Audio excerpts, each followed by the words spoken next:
morning class 8 students. Again we are meeting with our topic conservation of plants and animals, that is conservation of biosphere. In this chapter we are reading about how to conserve the forests and what are the significance of forest, why forests are so important in our life and what we get from forest. Our today's topic is why and how to conserve forest. In the last class, we have seen that, we have learned that a forest is a huge area of land covered with natural vegetation. So in this natural vegetation, there are different types of plants and animals. Forest is the habitat of different animals from lowermost to higher. So also the highest evolved animal like us, human, we get many material from forest. There is numerous uses of forest to our life, starting from firewood to medicinal plants, fruits, vegetables, flowers, extracts of flowers, the bark of the trees, branches of the trees. Each and every part is so important to us. We get numerous useful substances from forest. Therefore, a forest is a very precious possession of us. So we have to conserve forest, this precious possession on earth. Therefore, we must learn that how we should conserve, because in the present growing population, present condition of increase in population, there are need for the constructions of buildings, cities, towns, dams for mining purpose. These are the needs which we cannot avoid. These are unavoidable needs. So keeping in mind of these factors, we also have to keep in mind that we need to conserve the biosphere for us only, for our near future and for the next future generations. So today in this class, please open your copy and let us write how we can conserve this precious possession of us.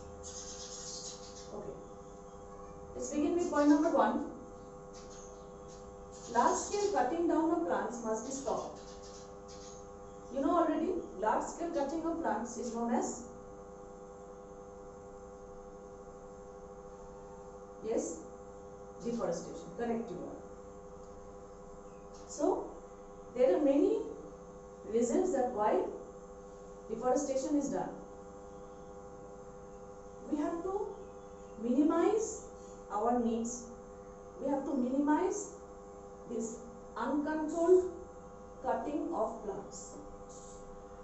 Remember, plants are the organisms on earth which can only produce oxygen and absorb the carbon dioxide gas.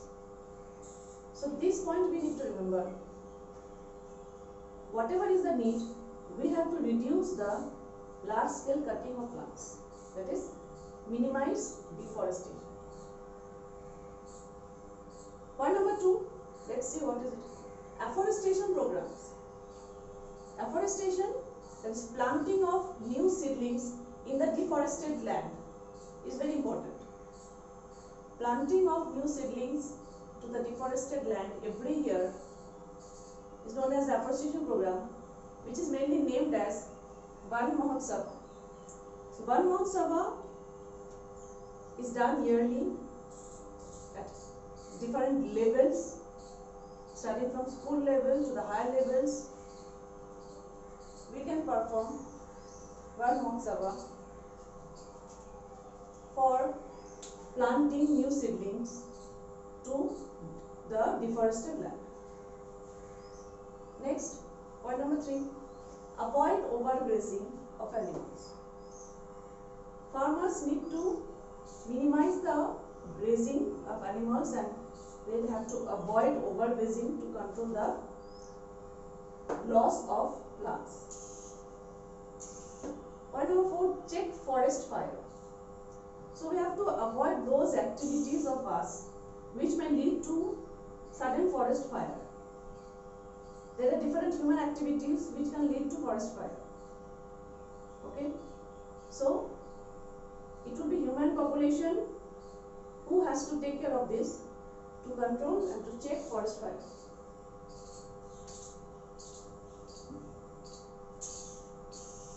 Do not pollute land, air, water due to constructions of different types. While constructing, the human population has to look after the causes of pollution: land, air, water. So we need to look after these all three aspects of pollution. Finally, control soil erosion. Also, we have to avoid the activities which may lead to erosion of soil in certain places, because once soil erosion starts in certain place, that will lead to desertification of the area. Okay, so finally, soil erosion has the direct effect on the land area, which may cause to desertification in that area. So it may be a very damaging effect on the environment. So you please write down, these are the factors that how we can conserve forest.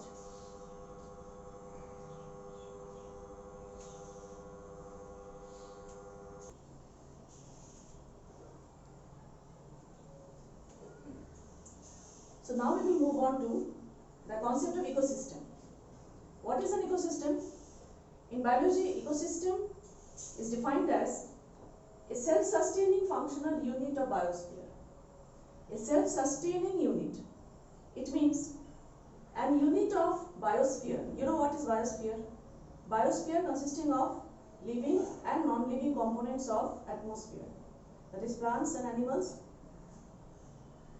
A self-sustaining functional unit of biosphere, which consisting of living components as well as non-living components, is called an ecosystem.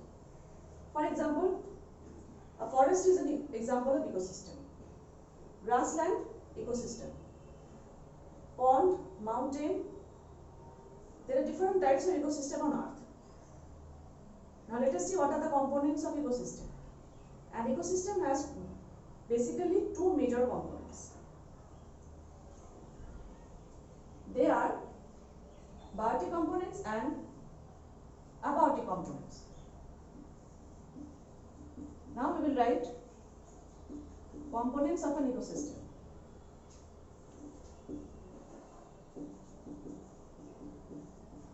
Abiotic components, which are non-living components.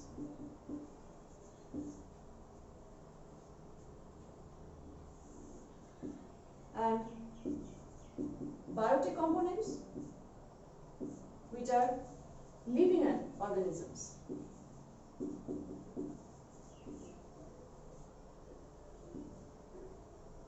So abiotic components are the non-living things. It consists of air, water, that is in the form of rainfall, temperature,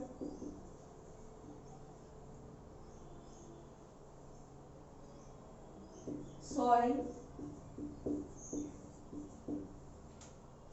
air, water, that is rainfall also, temperature of air, soil and its conditions.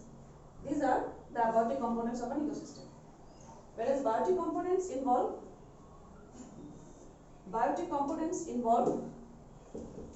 all the living things,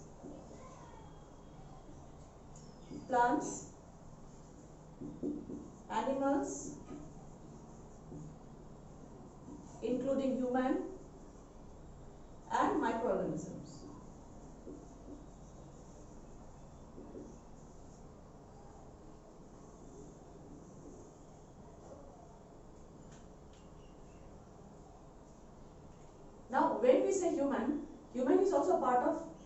animal kingdom, right? It's also, we human are also a type of animal, right? So we are also included in animal kingdom. So, but basically to make you understand, I have written separately, but human also belong to the animal kingdom. Plants, animals, including human, and microorganisms. These are the living components of ecosystem. So, here we are talking about forest ecosystem. So, in a forest ecosystem, we can get both these type of components. In a forest ecosystem, say, in a forest ecosystem, we can get both these components, abiotic and biotic.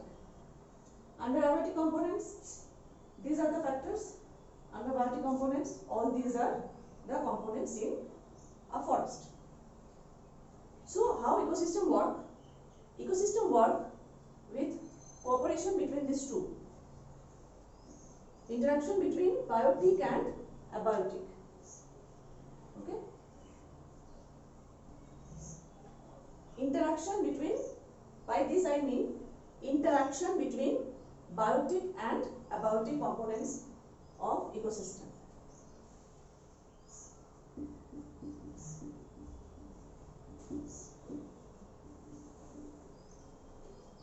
Because these both are dependent on each other. Biotic and abiotic components are dependent on each other. Okay. So, to conserve forest, we need to keep in mind about these factors.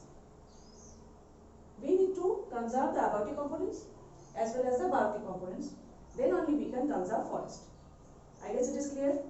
That's all for this class. Okay. Thank you.